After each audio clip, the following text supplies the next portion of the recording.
पद्धतीचं आज आंदोलन पोलिसांच्या महापौर आणि भाजपचे शरद नीरज घाटे यांनी केलेले.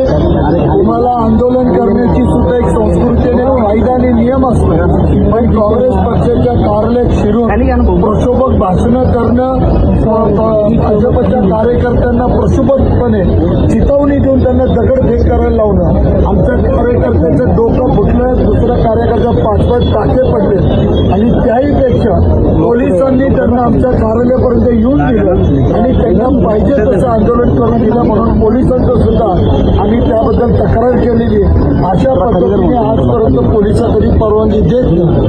आज आम्ही तक्रार द्यायला गेलो एफआयआर आणि व्हिडिओमध्ये सुद्धा दिसतंय की कोण दगडफेक करतंय, बाहेरनं दगडफेक कशी होतीये म्हणून.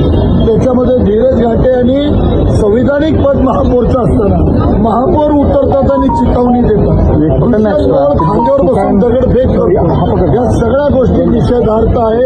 आम्ही त्यांच्या विरुद्ध गुन्हा दाखल करा अशी मागणी धरली तर पोलिसांकडे नवीन आमच्यापर्यंत आलं की तुमच्यावर पण आम्हाला गुन्हा दाखल करायला. आम्ही त्यांना एकच सांगितलं ना, आम्ही त्यावेळेला ब्रिटिशांना घाबरलो नाही, ह्यांना घाबरत. तुम्ही आमच्यावर खोटे गुन्हे दाखल करणार असेल तर स्वागत आहे, पण खरं काय असेल ते पण आमचा गुन्हा पहिला तुम्ही दाखल करा आणि त्यांना अटक केली पाहिजे. उद्या काँग्रेस पक्षाची 4 वाजता आम्ही बैठक बोलवणार आहे आणि जर यांना अटक केली नाही, यांच्यावर रितसर कायद्यानुसार जर गुन्हे दाखल झाले नाही तर पुणे शहरामध्ये याहीपेक्षा मोठं आंदोलन उभं करेल, एवढं आपल्या प्रत्येक नेता आणि कार्यकर्त्यांची जोर मी आपल्याला. आताचं आंदोलन तुम्ही स्थगित करताय का? त्यांनी एफआयआर दाखल केली आहे, त्यांनी गुन्हा दाखल आता केलाय, पण त्याच्यावर कारवाई नाही झाली तर पुणे शहरामध्ये आंदोलन. कोणावर गुन्हा दाखल केलाय? महापौरांचं नाव आहे का? धीरज घाटेंचं नाव आहे का? कोणावर दाखल झालं? एफआयआर मध्ये धीरज घाटे, मंजुषा नागपुरे, दुष्यंत मोहोळ आणि 100-150 कार्यकर्त्यांची नावं आम्ही टाकलेली आहे. आम्ही त्यांना सांगितलं की मीडियाकडनं व्हिडिओज कलेक्ट करा, पाहिजे असेल आमच्या व्हिडिओकडनं कलेक्ट करा, पण त्याच्यामध्ये जे जे आयडेंटिफाय होत असतील त्या सर्वांची नावं ऍड ऑन एफआयआर मध्ये आली पाहिजे. भाजपचे व्हिडिओ फोरम केला त्याच्यामध्ये काँग्रेस भवनमध्ये सगळे पदाधिकारी हातामध्ये बांबू घेऊन एकत्र आलेले आहेत, असा एक व्हिडिओ भाजपचे सांगतो. खोटारडी भाजप आहे.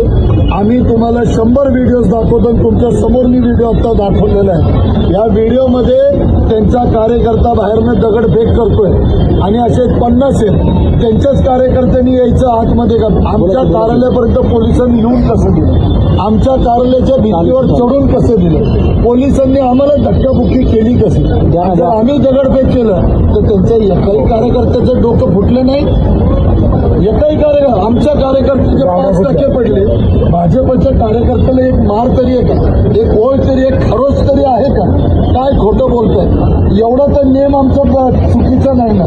पण एक गोष्ट आपल्याला सांगतो, ही जी संस्कृती पेरलेली आहे ह्याची फळं परत त्यांना भाजपला मिळाल्याशिवाय राहणार नाही. आज मी तुम्हाला सर्वांनी गवाही देऊन सांगतो, उद्या आमची बैठक होणार आणि ज्या पद्धतीने भाजपने आमच्या ऐतिहासिक वास्तूवर, आमच्या त्या एवढी आमची पूजनीय वास्तूवर, आज ज्या पवित्र वास्तूवर तुम्ही हमला केलाय त्याचा तुम्हाला वेळेवर तुम्हाला हिशोब द्यावा लागेल. ओके.